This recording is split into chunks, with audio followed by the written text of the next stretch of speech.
who can tell me what their favorite type of food is? What's your favorite type of food? Chicken.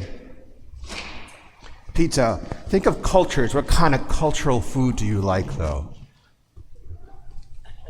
Italian. You like fish? Okay. You like Mexican? Okay, good. Other Thai food, very fancy, very good. All right. What else? Chinese, excellent. Go ahead. You like pizza. So I'll put that under Italian. Okay. Oatmeal. Okay, it's healthy eater. Good. American food. Excellent. Chinese. Italian. Okay. Other favorite types of food? Mexican. Okay. Italian. All right. Pizza. Again, Italian. Indian food. Okay, good. Indian as well, too. Excellent. One last one.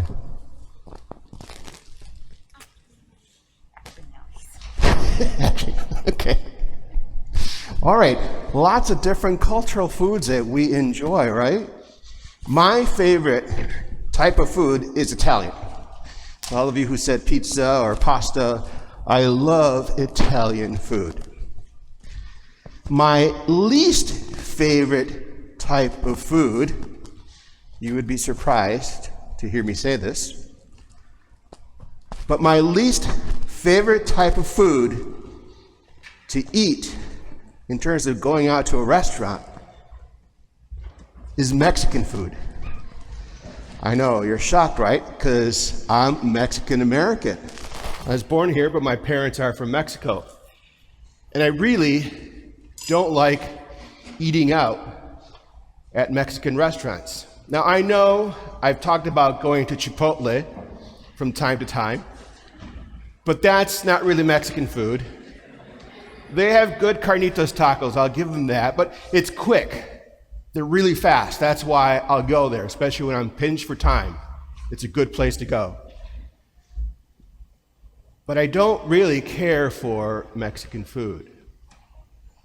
This past month, I was in Mexico traveling with some friends of mine for a vacation, and we actually went to a really beautiful restaurant one of the evenings. It was one of those really fancy places that only serve like 15, 16 people a night, and it was a tasting menu, like a 9-course tasting menu, you know, and they brought out all these beautiful plates, you know, they're tiny little dishes with these, you know, little pieces of food, but very artfully displayed and presented. Very, very tasty. But, you know, afterwards, I still felt like, okay, it was nice, it was good, but really nothing that I would get too excited about. And the reason for that, I've discovered, is that my mom is an excellent cook. She really cooks Mexican food really, really well. She loves to cook. You can tell it, that she enjoys doing that. And she has, over the years, of course, developed this wonderful ability to create delicious food. And it's an amazing thing to think about, especially in a family of 9 people, how she was able to accomplish that. Especially when for those of you who are familiar with Mexican food, is many of those dishes are actually dishes that have to be created one at a time. It's food made to order. If it's really going to be done well, she had to create the food as it was needed. So in a family of 9, that often meant you had to wait your turn at the table to get served. But boy, I'll tell you, it was worth the wait. Because when you got it piping hot off the stove, it was just absolutely delicious.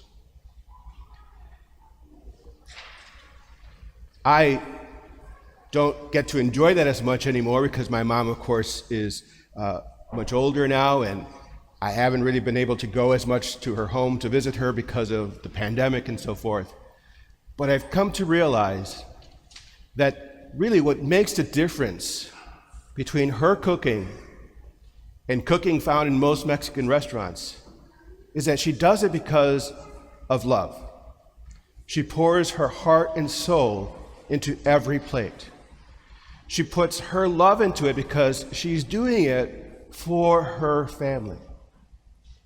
One time I was visiting my mom, and we were actually busy doing something, so she wasn't able to cook a meal for me.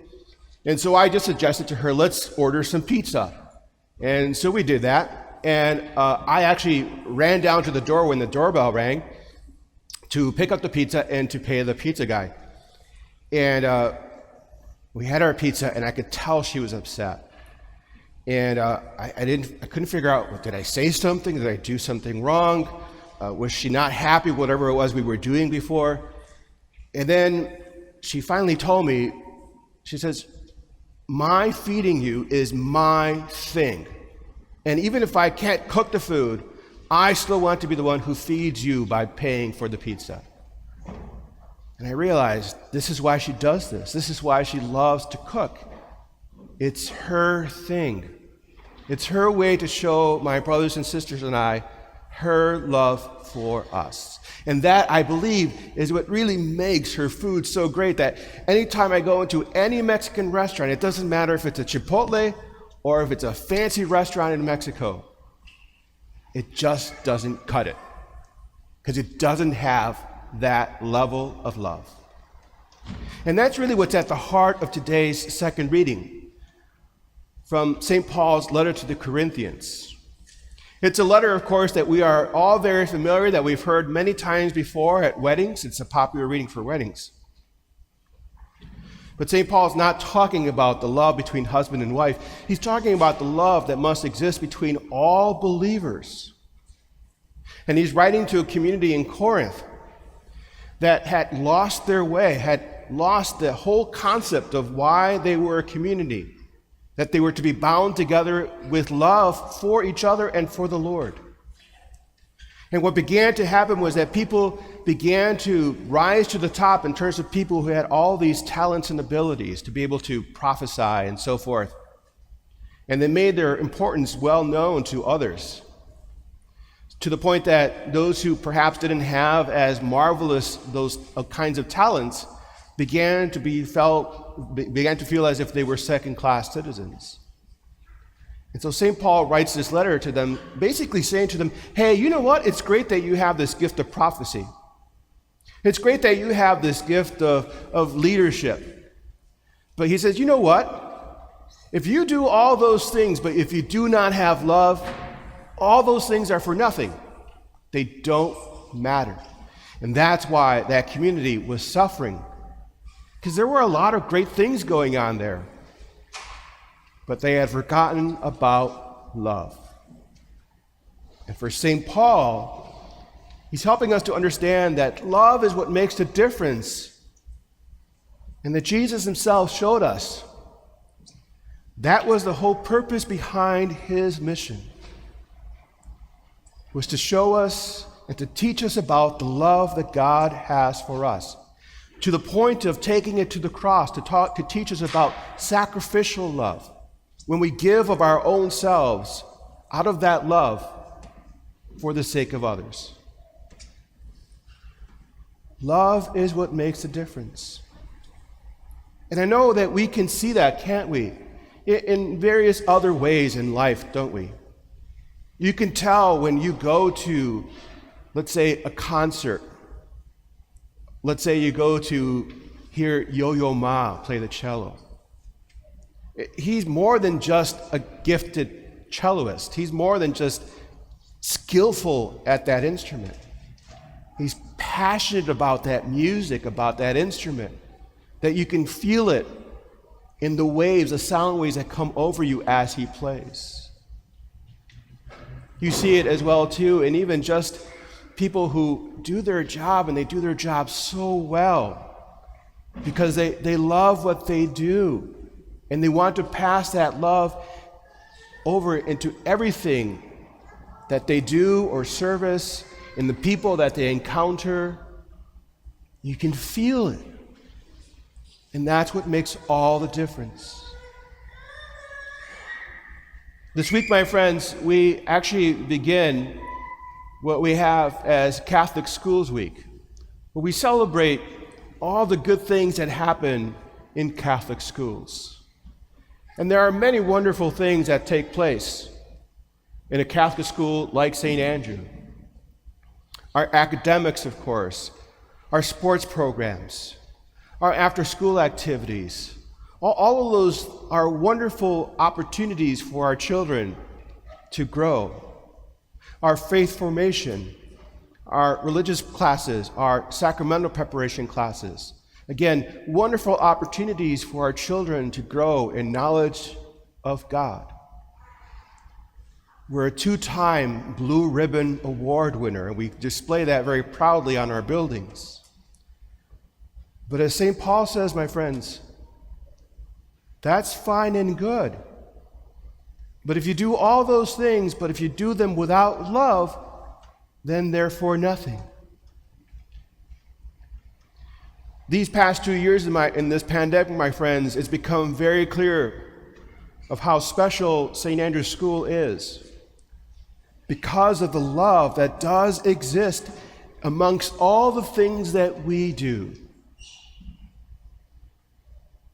I saw it very clearly these past 2 years, beginning in the early morning, that the love of our children have for each other, the respect that they have,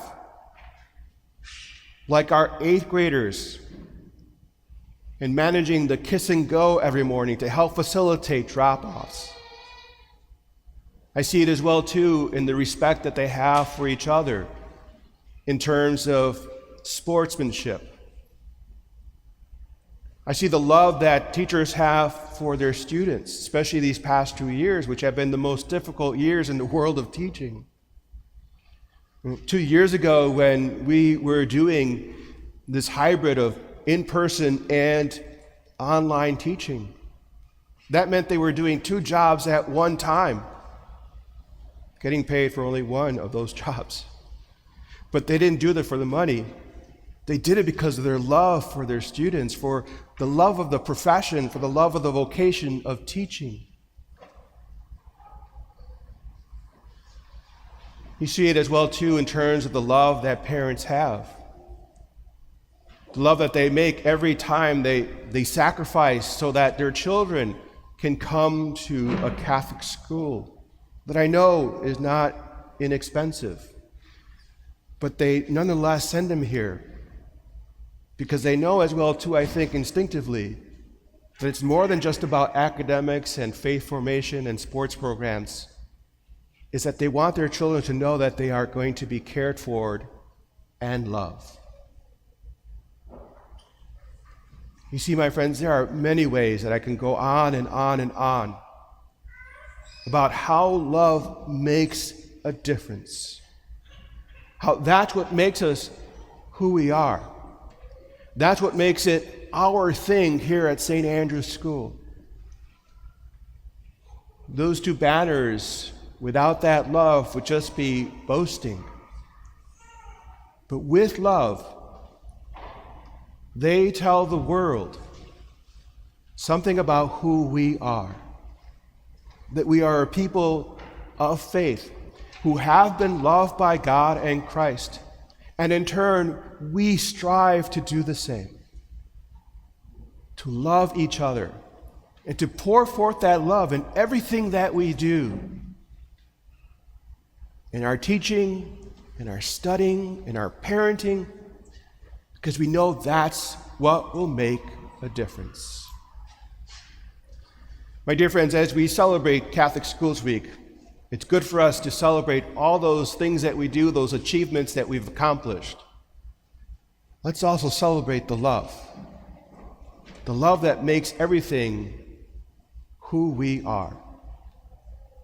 And as we do that, we look forward to continue to love each other in the many ways made possible to us.